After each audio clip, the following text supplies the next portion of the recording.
మా అపార్ట్మెంట్‌లో జిమ్‌కి వెళ్దాం అని చెప్పి చూస్తుంటే, మన రూమ్ నంబర్ అయితే మెన్షన్ చేసున్నారు. సో, దీనికి అర్థం ఏందంటే, మనకి ఒక డెలివరీ వచ్చినట్టనమాట.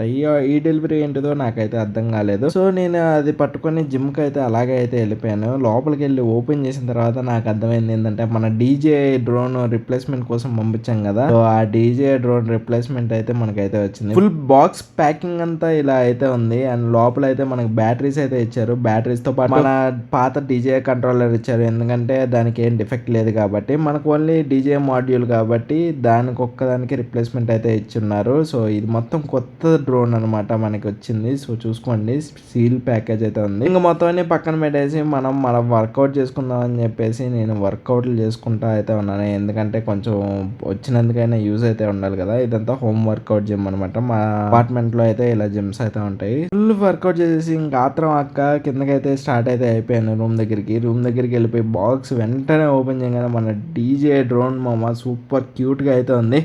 అండ్ దీన్నైతే ఇంక రచ్చ రచ్చ అయితే లేపుదాం మనం. అండ్ దీంట్లో అయితే బ్యాటరీ అయితే వెనకాల నుండి పెట్టేయాలనమాట. పెట్టేయంగానే మనకి డీజే డ్రోన్ అనేది ఆన్ అయితే అయిపోయింది. ఫుల్ హ్యాపీ అయితే అయిపోయాను. 600 మెక్సికన్ పెసోస్ అయితే ఛార్జ్ అయితే చేశారు. కాకపోతే నాకు 2000 మెక్సికన్ పెసోస్ అయితే పడేది. ఈ వీడియోలో మీకు ఇన్ఫర్మేషన్ దొరికిందని అనుకుంటున్నాను. ఇంకా మరిన్ని ఇన్ఫర్మేషన్ కావాలంటే నా ఛానల్‌ని సబ్స్క్రైబ్ అయితే చేసుకోండి. See you next video. Bye bye. Jai Hind.